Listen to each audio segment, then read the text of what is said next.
In 2013, 21-year-old student Elisa Lam traveled alone from Vancouver to Los Angeles.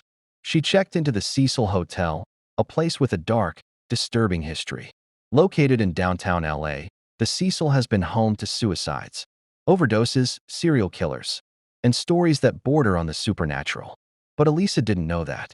She planned to explore the city, visit bookstores, and document her trip online. For the first few days, her posts were normal, happy, curious.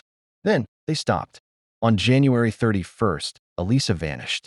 Hotel staff remembered seeing her. Security footage showed her walking alone.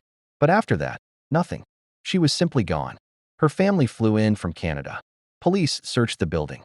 Dogs combed the premises. But for nearly 3 weeks, no one could find Elisa Lam. Until hotel guests started to complain. Their water tasted strange. The pressure was weak. And worse, it smelled bad. Maintenance workers climbed to the roof of the Cecil Hotel to check the water tanks. And there, inside one of the massive black tanks, they found her, floating naked, her clothes nearby.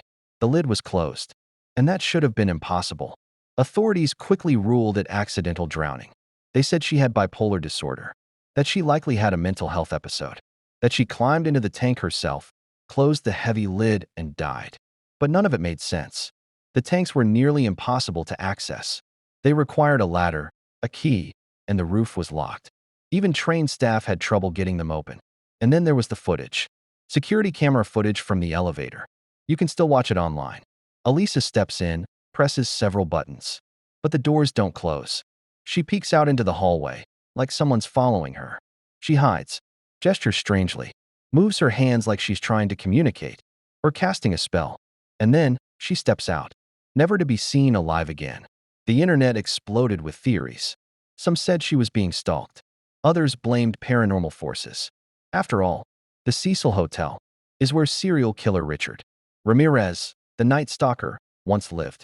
It's also where multiple guests have jumped to their deaths, where women were murdered, where some say evil never checks out. One theory suggests Elisa was part of a biological experiment gone wrong, tied to tuberculosis testing that oddly spiked in the area during the search.